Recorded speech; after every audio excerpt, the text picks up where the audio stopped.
Guys, good morning, good morning, good morning. It's Friday.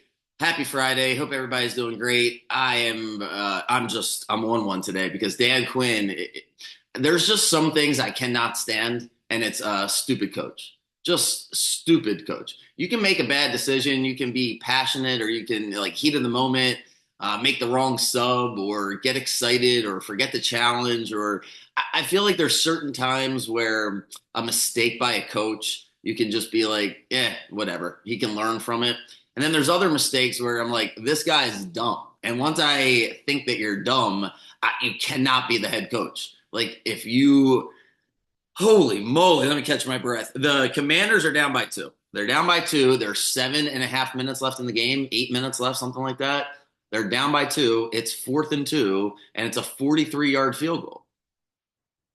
And he just does not kick the field goal.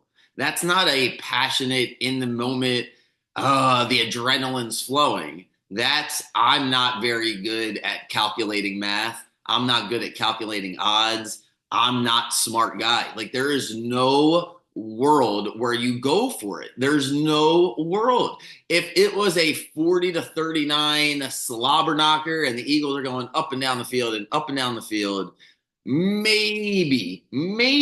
But in that game, that was an absolute dogfight that the Commanders defense behind Dan Quinn, who did an amazing job getting that team ready to go on defense. They played, I mean, what an awesome performance they had the whole night, stopping the Eagles.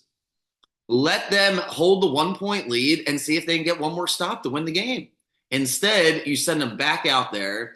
They're deflated. The Eagles have all the momentum, and then boom, the bet just over right before your eyes. Because if Barkley goes down the field and gets the touchdown, and it's just over with. It's over with right there. And when you look back on it, you're like, there's no way that you can go for that. There's just no way. Then it's a sloppy play. They're rushing. They didn't even try to draw them off sides first. They just went up there and snapped it. And then the worst part about it was they're moving down the field and they got 9 yards on first down. So it was 2nd and inches and they lose a yard. So now it's 3rd and 1. They lost another yard to make it 4th and 2. The last, oh my God, the last two plays went backwards. And yet he's like, let's run the ball up the middle. Not happy at all about that. I watched, Jaden Daniels didn't play great. He threw a bounce pass to Noah Brown, the receiver on Washington. It was so open. Herbstreit, when he did the replay, it was like brutal, right? Daniels was not sharp. Wasn't bad, but he wasn't sharp. That doesn't bother me getting things like that wrong or whatever. They're just players. Players, there's so much going on. There's so much, energy. Like if somebody makes a mistake, for me, I just get over it. I guess that's just as you get older, it's like, yeah, I wish Zay Flowers didn't fumble last year. Yes, I wish he didn't fumble too, but it doesn't. I just don't hold on to it because they're players and things happen, and it just is what it is. Spoelstra the other night, the best coach in basketball, best coach, the best basketball coach in the whole world, right? Called a timeout with no timeouts left, and they lose the game because it's a technical foul. He forgot that there was no timeouts left, but he forgot that there was no timeouts because it was a passionate. They just gave up the alley oop. He got very upset, called the timeout. Really dumb, bad move, like bad mistake. But it's almost like the player in the sense that it was passionate and he lost himself for a moment. You can forgive that. It's like just forgiving kids for doing things wrong. There's certain things where you're like, all right, you made a mistake. I can see why you did that. And there's other times where I'm like, is something fundamentally wrong with you? Like, do we need to get you help? Like, what is going on here? Like, what is Dan Quinn doing? I cannot believe he did that. I really can't. So he doesn't kick the field goal. Washington doesn't get it, and then it's just over with. So Eagles win. God, man, I gotta get off of it because it's gonna bother me all day long. So anyway, it just is what it is, right? That's why when you bet on sports, you have to bet what you can afford to lose, or you'll just want to jump off a bridge because you'll be like, I was right, I was right, I was right.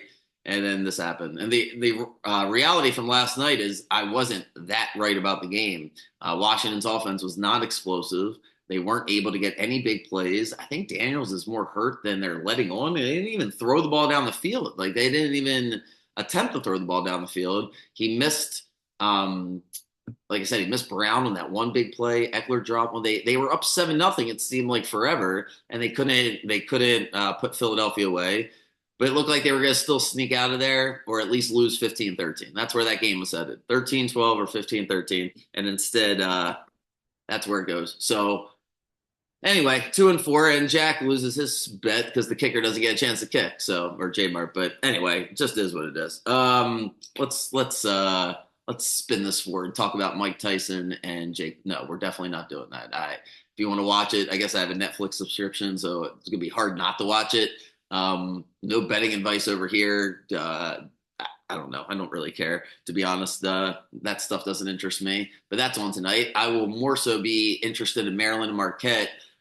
Really excited for Kevin Willard and this Maryland team because it seems like the pieces are in place. He's got his guys. The fascinating matchup with Marquette. Marquette loses two of their three best players from last year, specifically that lefty Tyler Kolek, really good ball player. They have Cam Jones, who's their best player. He's a guard, one of my favorite players. He's really, really talented. He's a senior. And they got Shaka Smart, the coach, who, if you've been following basketball at all for the past 10, 15 years, Shaka Smart's teams are going to press. They're going to play really hard defense. You can love him or hate him. I tend to love him. I think he's a really good coach. He's bounced around a lot, chases the almighty dollar, chases the Instagram stuff, but I think he's a really good coach. I always like watching his teams. Maryland's favored by a point, which I think is interesting. They get the home field, the home court, see what kind of crowd they get. Crowds usually hit or miss. Team's not been great the past couple of years, but they are 3-0. And the matchup tonight is with the big guy. Derek Queen is fitting that Baltimore, Maryland, trash talking. We need somebody to be the face of Maryland basketball again. And he seems to want to be that guy. 5-star recruit. And then just basically called out Pittsburgh's big man for saying he shoots. All he wants to do is shoot. I think that's pretty cool. So Pittsburgh's big guy is their second best player or third best player, depends on who you ask. And he shoots 7 threes a game. And Maryland features Julian Reese and Derek Queen. So as I was talking about with Washington and Philadelphia, a lot of this stuff comes down to coaching. And to me, you impose your will in basketball. You don't adjust. You impose your will and you make the other team adjust. If you're the team adjusting, you're usually behind the 8 ball. So if I'm Maryland, I'm playing Reese and Queen together. They're going to have to do that in the final 5 minutes of these games if they're going to win the national championship. Like they're going to have to figure that out. May as well figure it out tonight against Marquette, who doesn't have the most dynamic team in the world. So I think you'll have an opportunity to see how they fare. But we don't want to do. It's very dangerous if you start. Well, you get to play, then you get to play. You play, you play. I think Reese and Queen have to play together. We shall see. I'm not going to make any predictions on the game. Just it's early in the season, but I do like Kevin Willard. I was happy that they hired him. I think was his record, like I just looked at, it was 225 and 161, I think, at Seton Hall. Really solid. So, yeah, we'll see. We haven't had any shooters in years. Seems like we have some now. We shall find out tonight. And then what else? Yeah, have college football out tomorrow.